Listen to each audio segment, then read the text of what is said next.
Hello, welcome to week 2. I hope that you have enjoyed the first week of the class. Just kind of a little recap of kind of the strategy. The first two chapters that we went through was an introduction to international business as it pertains to American, well, actually global firms worldwide, right? And then toward the end of the week, we focused more on the differences of culture. Honestly, I think this is the most interesting part of the class, right? And you learned a little bit through your readings, and there is a site where you can play with it, a little bit about cultures, okay? And you learned about things like the Hofstede or Hofstede, I'm not exactly sure how to pronounce his last names, the metrics he has to measure the differences in the culture, things like power distance, right? Masculism,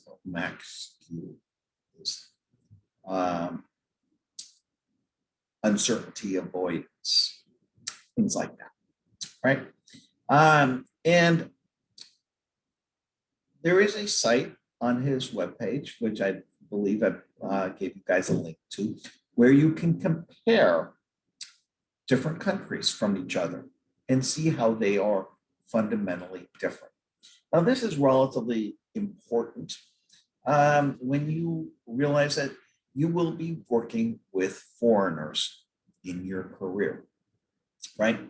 In many cases, this is now a very globalized economy. And some of the times you will be working in a company that may appear to be American, but is actually owned by a foreign firm.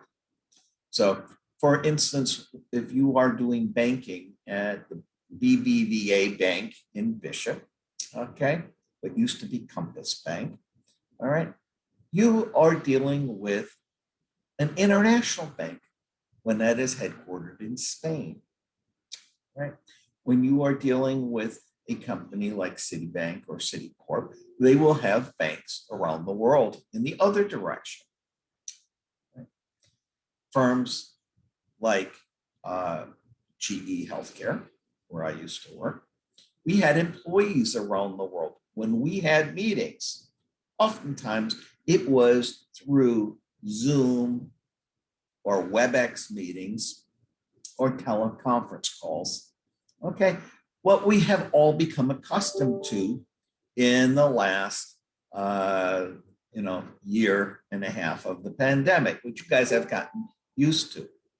Well, let me just point out a couple different things. One is I worked for GE Healthcare 10 years ago, 11 years ago, 12 years ago, somewhere in that range. And that was the norm. Why? Because some of our team members were in China. Some of our team members were in Europe, okay? And the only way that we could have weekly staff meetings is via teleconference call, all right? So in some instances, what we have gone through as a society in the last year and a half had already been done in multinational corporations as a way of doing business anyways, right? We just now have all learned how to use these tools. And what used to be something that would be useful for having meetings across continents, across states, and so on and so forth, during the last year has been good for even meetings that happen between people who are in Corpus Christi, where you're seeing me today, or Kingsville, or wherever you are in terms of physical locations, right? So a lot of the things we as a society have all learned how to do, okay, are the tools that were already in place going forward. Okay, going backwards. Going forward, I think we're going to see a lot more of this. As a matter of fact, we have seen countries, I believe it was Barbados, okay, had made an offer a year ago to anybody who wanted to escape the United States and had a job that was remote, okay, said, why don't you move down to Barbados for a year? Okay, if you're going to be working remote, you might as well be doing it in a Caribbean island at the beach, right? Nice message. And I believe a number of people took them up on that. Okay. Even before COVID, in Oklahoma, Tulsa, Oklahoma, was recruiting people to move to Tulsa who were, quote, remote workers. You might as well, if you're going to work remotely, you might as well do it out of Oklahoma. Now, I probably will get bashed by some people out there. I'm not sure why you would go to Oklahoma. I can understand Barbados. I'd much rather move to South Texas, honestly, than Oklahoma. But be that as it may, right? What we are going to see going forward may very well be more and more and more reliances on people who are working from home and who do not have to actually have an office to go to anymore. Okay, that might be a cultural shift that COVID-19 has pushed forward. And as part of that, maybe this internationalization continues on. Bottom line, what we were talking about is you're more likely going forward to work in an environment where you may be dealing with bosses or employees, customers, or all sorts of people from all over the world, right? And so understanding that people around the world are different and how they are different and how that impacts how they think, how they act, how they interact with people, okay, is going to be critical to your success. All right. So I had mentioned that I worked for GE in the past, and we think of our operations in China, not just GE, but others, as being, well, we outsourced and we did a lot of work, offshored it, okay, and did that work in China. And we think of it as assembly work made in China, designed in the United States. Well, I'm out. GE has more engineers in China than they do in the United States. Right? So if you thought, oh, that's not a problem, I don't have to compete with the world because I'm getting a college degree. Maybe I'm even getting an engineering degree, right? I'm insulated from needing to compete with workers from around the world. Well, you're not. Okay? And in many cases, from a personal perspective, they may be your competition down the road. A few years from now, who knows? Okay.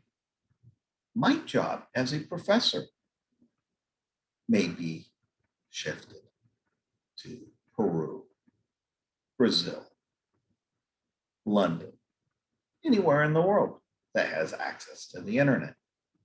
Right? So the world is changing in such ways. And as I said, you are probably during your period of time going to either be working for a foreigner or working with a foreigner or selling to a foreigner, et cetera, et cetera, et cetera. So that's why I think these cultural differences are really okay. And they're also very interesting. I came back, I did my first foreign trip. I used to travel quite frequently. Okay. And in the world of COVID, that has kind of ground to a halt. Although 2 weeks ago, I came back from my first trip to Jamaica. I had never been to Jamaica before. And I tell you, Jamaica is a wonderful place with a very different culture, right? And it's it's interesting, right? I have very much enjoyed my time there. Okay, they have been hit extraordinarily hard with their tourism industry having been decimated for a year. Okay, but as a whole, it's going to be relatively, the world is coming back, and so is Jamaica, right? In the future, we look forward to taking you guys back out on the study abroad program. Uh, we had discussions this morning. Some of you may be in the virtual study abroad program where we have lectures from Dr. Shimuris in Germany with his students and with professors here in Kingsville, in India. We had representatives of Saudi Arabia and Taiwan this morning, okay, in conversations talking about global issues regarding sustainability. Anyway, I really recommend that you go to the Hofstede site, okay, and play around with seeing how different cultures are different. All right.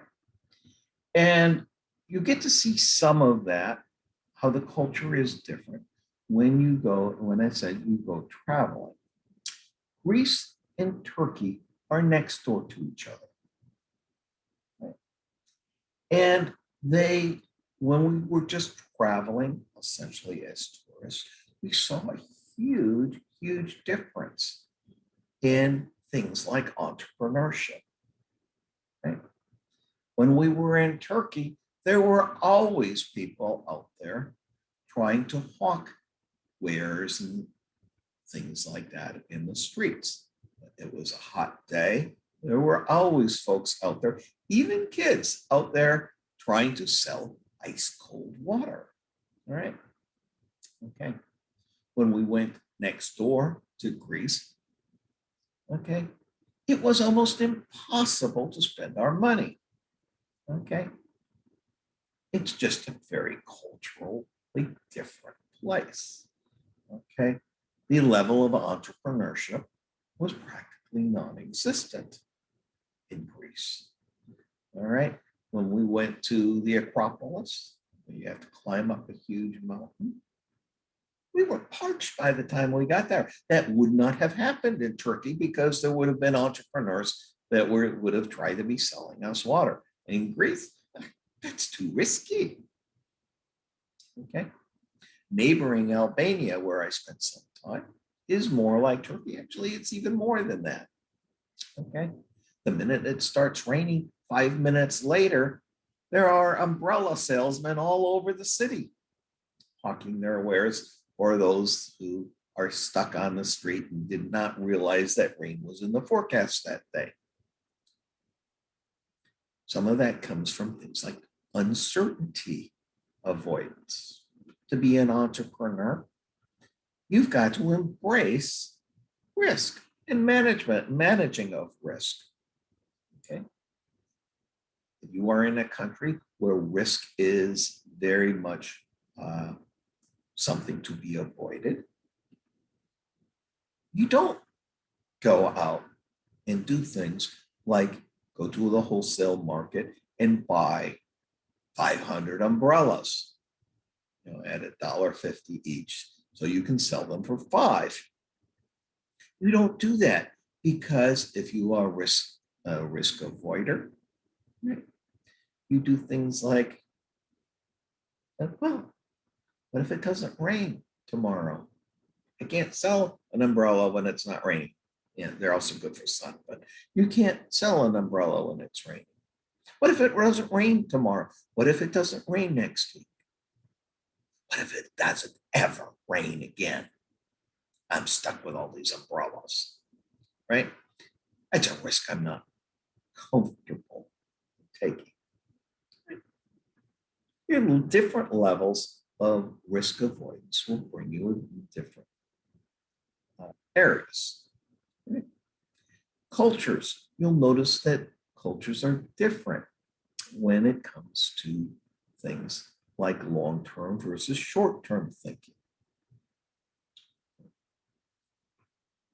They differ in terms of indulgence, okay?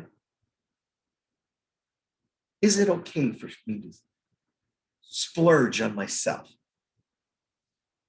Or would it be better to not splurge on myself and save that money instead? Right? Oh, there's an ice cream shop. I'm worth it. Let me go get an ice cream. Right? Spur of the moment decisions to spend your money rather than to save it for a bigger purpose. Countries that have more of a savings mentality may not enjoy life quite as much because they don't indulge themselves, right?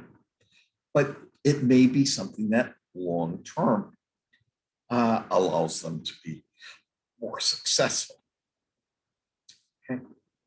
Now, when I was in Albania, one of the things we did was I looked at those Hofstede models, and one of the things when I was teaching there, okay, as a visiting Fulbright professor, I'd go through different universities and talk to the students there. And one of the things that I usually did, well, first of all, Albania, when you look it up, is one of the poorest countries in the world.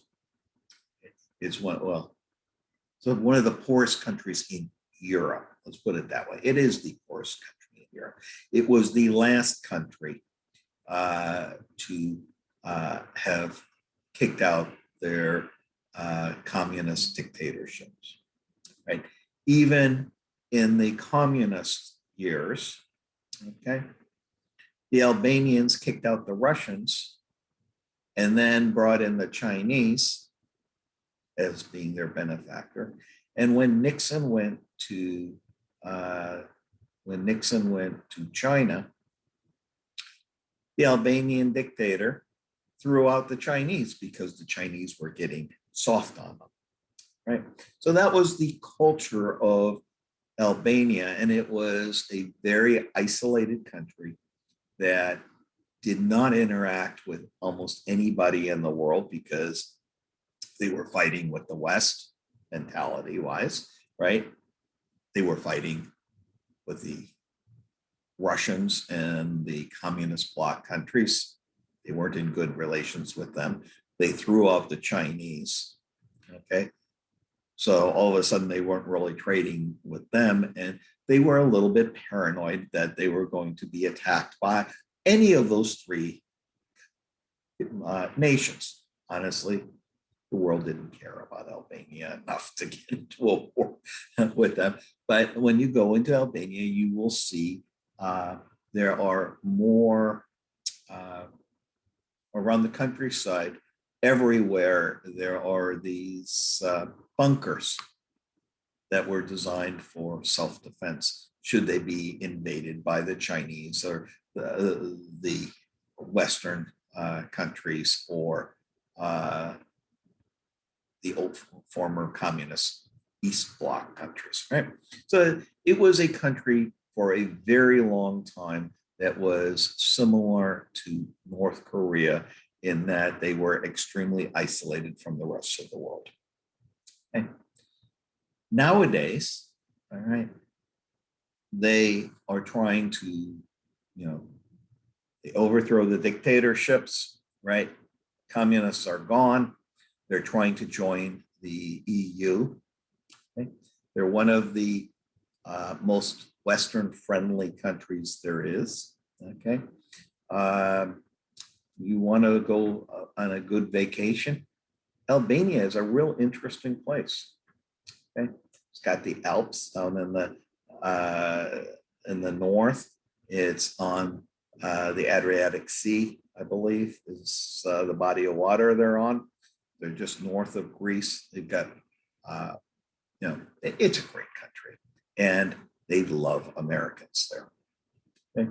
The former central location, which used to be pretty similar to the concept of the Forbidden City in China, where only communist officials would be allowed in. Well, that section of town, once the dictators graffiti was removed and their statues were removed, they replaced it with Woodrow Wilson. US President Woodrow Wilson looks out at the square in the middle of what used to be the communist center of Tirana. Right. Further up the street, the big shopping mall is on George Bush Boulevard. Going to one of the cities up north, I was on a bus, look out the window, and there is a statue of somebody I recognized waving. It was George W. Bush. I don't think there's a statue of him anywhere in the US, but there is one in Albania. Okay, again, in the center of town. So it's neither here nor there. The Albanians love the Americans, right? But they are starting their growth from as a transition economy, all right, from the lowest of the lows of any of the European former communist bloc countries, right? Now, what I left them with was a degree of hope. I told them, look, who is the most successful in international business over the last 2 decades or even 3 decades? And the answer usually comes back with China. When you look at the Hofstede model, and you guys can do it, look at the comparison between Albania and China. And I don't think you're going to find 2 countries that are as similar to each other as those 2 are. And so I basically pointed out to the students at that point in time, when you look at the culture of Albania and you look at the culture of China that helped make China successful, Albania is as close to that model as you're going to get. So I tell them, if I come back 10, 15 years from now, I would not be surprised if your economy is not stronger than those of countries like Italy or Greece, your neighbors next door. But we'll wait and see what happens. Okay. Anyway, that's Albania. That wasn't really what I wanted to talk to you about, but a little bit it is. Different countries have different values. They have different things that the society cares about. Okay. Albania is majority, theoretically, Muslim. Okay. Yet, when you go up the street, just south of George W. Bush Boulevard, in the building that was a pyramid that was built because supposedly it was going to be the final resting place of all-knowing dictator, which is now stumbled on and kids play on it. There is a statue up front of Pope Francis, who came there because of the religious tolerance of the Albanians, even though we don't necessarily think of Muslim countries as being religiously tolerant. But when you go back into history, there is a strong tie between the peoples of Albania and Israel. It turns out that in World War II, or just prior to World War II, and well, mostly within World War II, when the Germans were prosecuting the Jews, Albanians hid Jews from the occupiers, right? And did so, you know, famously, right? And we have Jewish visitors who came to Albania just because of the thankfulness of how this majority Muslim country, okay, would hide Jewish people from the Germans and the others that were out to get them. All right. Very interesting kind of tidbits. Well, what are we going to do this year, this week? This week, we are going to continue on with culture and probably finish that up. And then we'll probably have a test toward the end of the week, either Friday or over the weekend or on Monday. I haven't completely decided on that yet. What we're going to talk about this week are things like ethics, all right, sustainability, things like that. All right. Now, hopefully by now, almost all of you will have watched the movie Bonsai People. Okay. I hope you enjoyed it as much as I did. I have people watch this in two of my classes. One is people who have taken my entrepreneurship class. Take it because it talks about the entrepreneurship spirit, you know, and using entrepreneurship in order to build up an economy, which is honestly in much worse shape than even Albania is, right? In terms of being the poorest of the poor of the poor in the world, right? And I have people in this class watch it. And just to get you to fully understand that the world is so different. Different countries are in very, very different positions, right? And even poor people in America tend to be relatively rich compared to the poor of Bangladesh, right? Anyways, wanted you to watch that. In this, the next chapter, the ones you are reading today, chapter 16 in the book, one of the things I want you to think of, there's really two things I want you to focus in on, especially. I want you to read the whole thing, right? You know, I'm not doing daily lectures, so you're just going to have to, you know, read the material on your own. But there are two things that I just want to point out. The first one that I hope you don't overlook is there is a chart that has the GDP of various countries, which is the total amount of goods and services produced in that country. And that graph is interspersed with the revenue of some multinational companies. And you will see things like Exxon, Mobil Exxon, Shell, Walmart, companies like that having sales that are significantly larger than the entire size of some countries, including some Latin American countries. Now,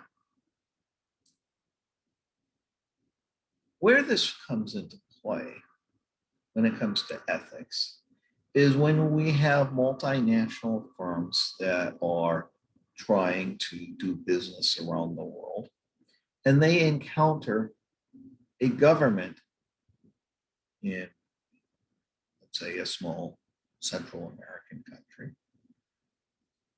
who has the economic power.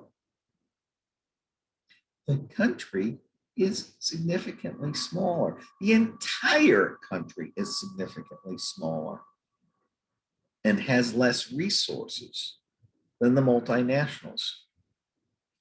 And because of that, there is a tendency from the multinationals to use that power to get things that they want to see done. Right?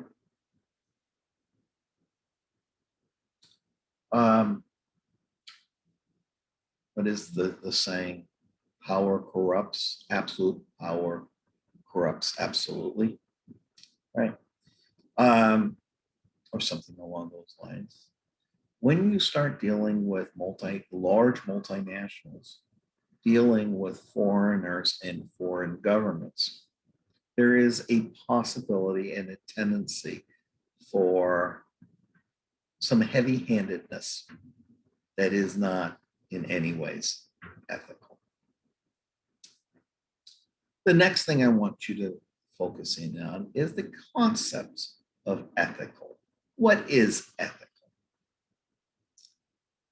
And there are three definitions that are in your book. Okay. The first one, let me make sure I get them correct, is ethical universalism. Okay. And ethical universalism falls under, let's see what I can find the right page for it. Okay.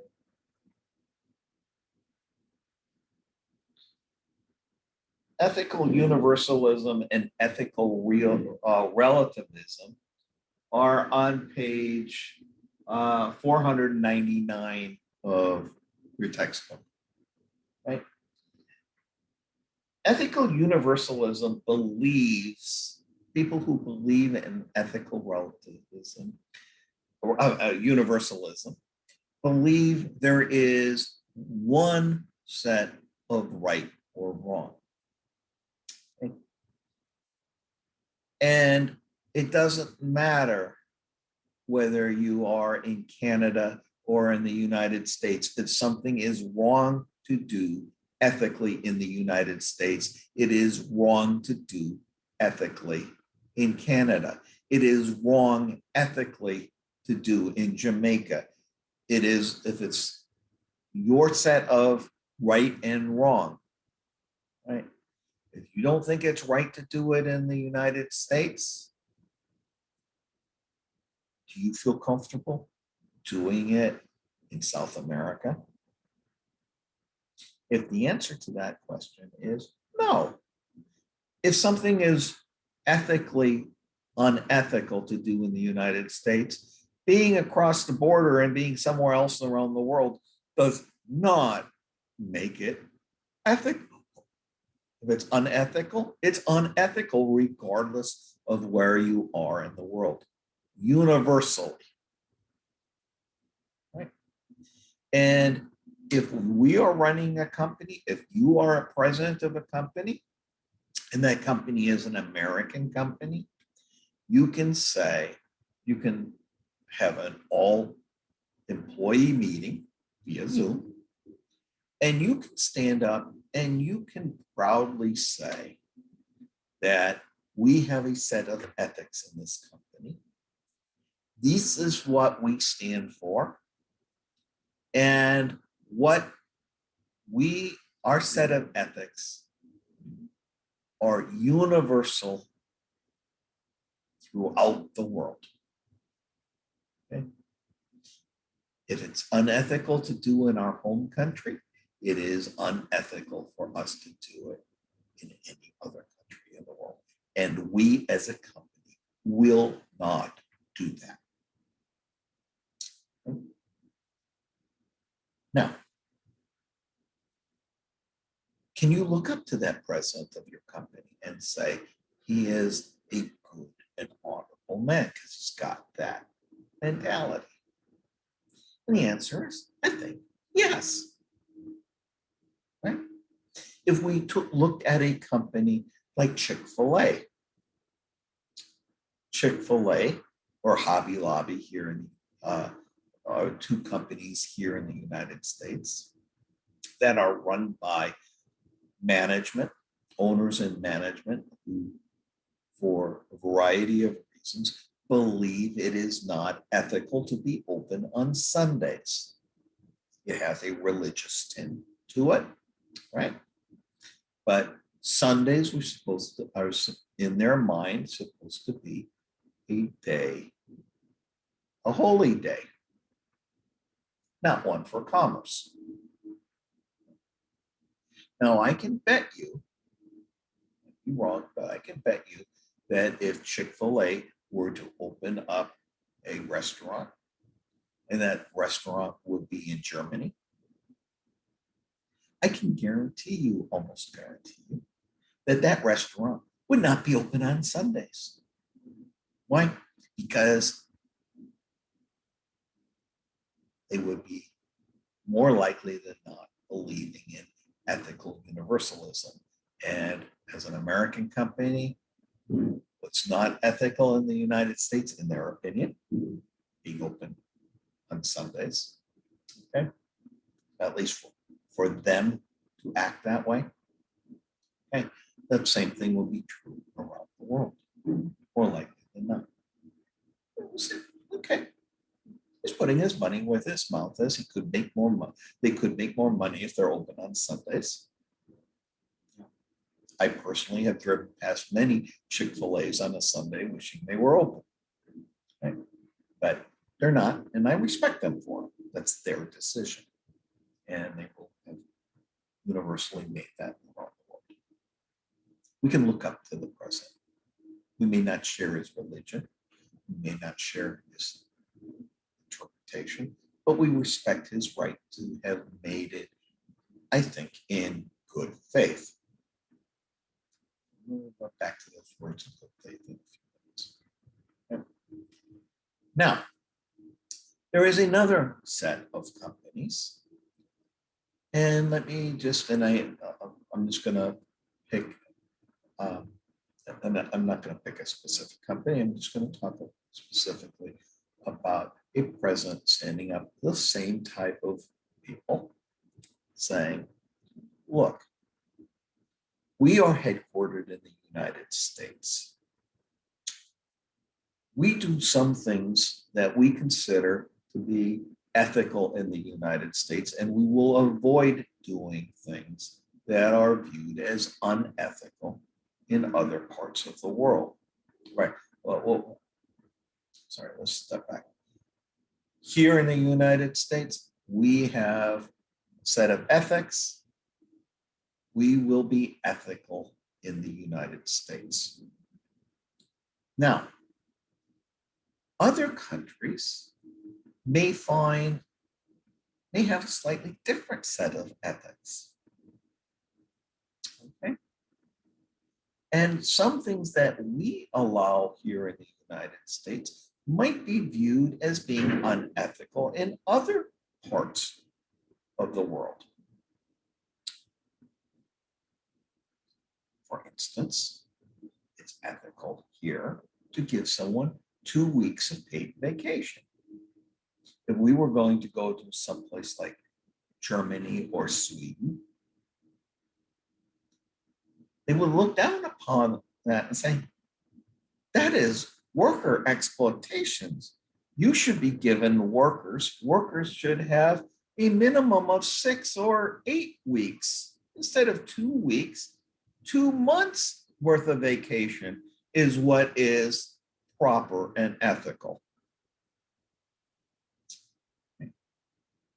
Well, who's right? Okay. When it comes time to worker exploitation, is the American definition of what's ethical and what's non-ethical, okay, superior to what the foreign definitions are? The president of a company may stand up in front of all of their employees and say, look, regardless of where we are in the world, we will not do anything unethical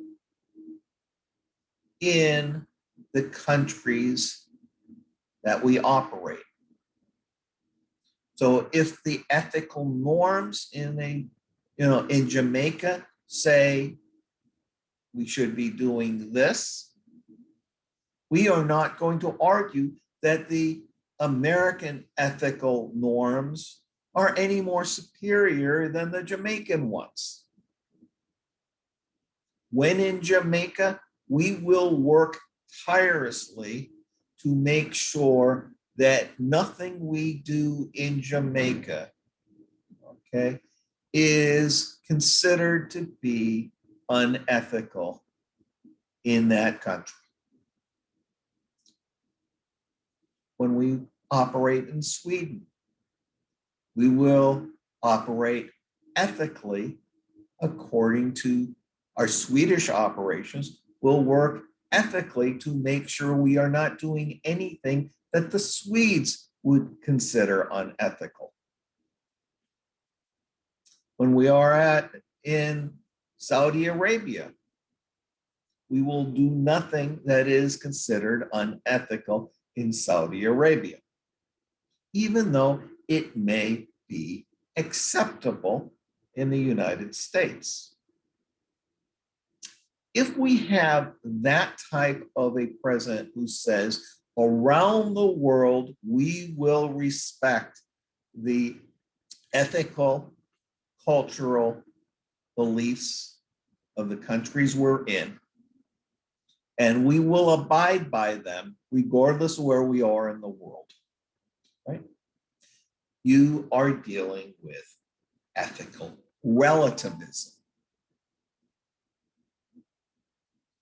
Now, again, at the end of that speech, that CEO may very well get a standing ovation from all of the employees around the world, just like the previous CEO who preached that that they were going to practice ethical universalism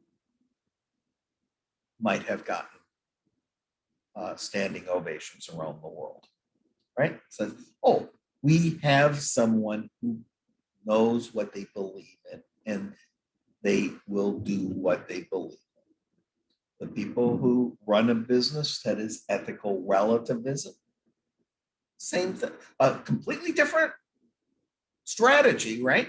But both of them come from a good spot, ethically-ish. Okay? Now, there is a third category. Now, where I would respect the first two CEOs, the third CEO is someone I would not respect. And I suspect that probably nobody in the world would respect this third CEO. What does the third CEO say? The third CEO says, we are going to shop around for societies that will let us do what we want to do, but that other countries won't let us do because they don't view it as ethical. So we're going to shop around until we find it. We find a company, a country that is willing to do that. Okay. That strategy is called convenient relativism. Okay. On paper, maybe it looks a little bit like ethical relativism. Right? Let's say that I am in the business of inspecting commercial airplanes. Every certain number of years, 3 or 4 or 5 years, a commercial airliner needs to go in what's called a heavy maintenance check, where they basically go through every inch of the airplane looking for every single possibility that could go wrong. Let's say that one of the things that needs to be done is to inspect the fuel tanks. The fuel tanks in commercial airliners tend to be in the wings of the airplane, which get to be very small areas to inspect, right? Big American dudes and ladies, okay, probably won't fit to get all the way to the end. It'd be the ideal place to have a trained monkey run in and go and inspect the ends of the areas where there is very, very little distance that a grown man could not easily get to. Right? Well, is training monkeys ethical to do? I don't know whether I'm going to get into that, but let me talk about something that's certainly not ethical in the United States, and that is to find small children to go do it. Yeah, we're going to find 4 or 5, maybe 6-year-olds and employ 6-year-olds to go into the dangerous confined spaces of aircraft wings and give them the monitors and tell them to get all the way to the end because they can fit. It's not an ethical thing to do in the United States. But what if you're the president of this company and says, you know what? I know there are cultures somewhere out there, okay, where the culture says it is a good thing for children that are in the 6 to 9-year range to go to work for a short period of time, maybe internships, right? Okay, to get them to see what real work is like. It's a good thing for them to do. Okay. We're going to find where that country is in the middle of nowhere.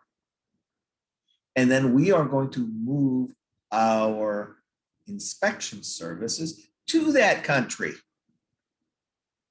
Why? So we can find little children to inspect the wings of our airplanes from the inside. That shopping for a country whose ethics would allow that, okay, is, in my opinion, and probably the opinion of most around the world, despicable. It is convenient relativism. It's using your ethical relativism to justify something you know really should be wrong.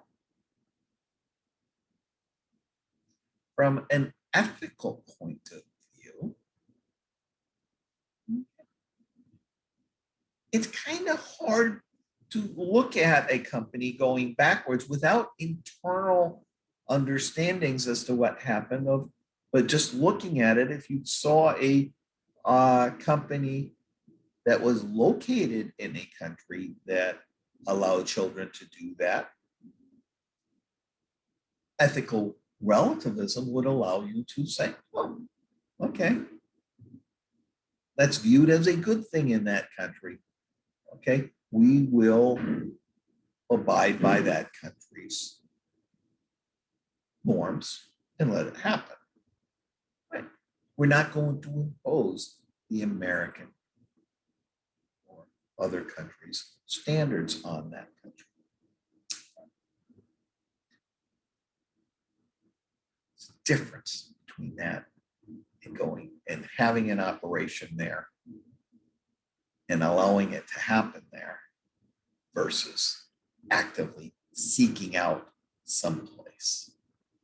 That last one is really a definition, at least in my opinion, of evil. I don't have any respect for that third CEOs. I have a lot of respect for the first one and the second one, but I have none for the third. Right. So those are the things that to focus a little bit about when we talk about ethics. Okay. Now, worldwide, there's probably, when we talk about ethical dilemmas, right, one thing to recognize is ethical dilemmas is usually not a determination as to what's right and wrong. There's an awful lot of agreement worldwide on what's right and what's wrong. Okay? A dilemma, an ethics dilemma, has usually to do with two different things.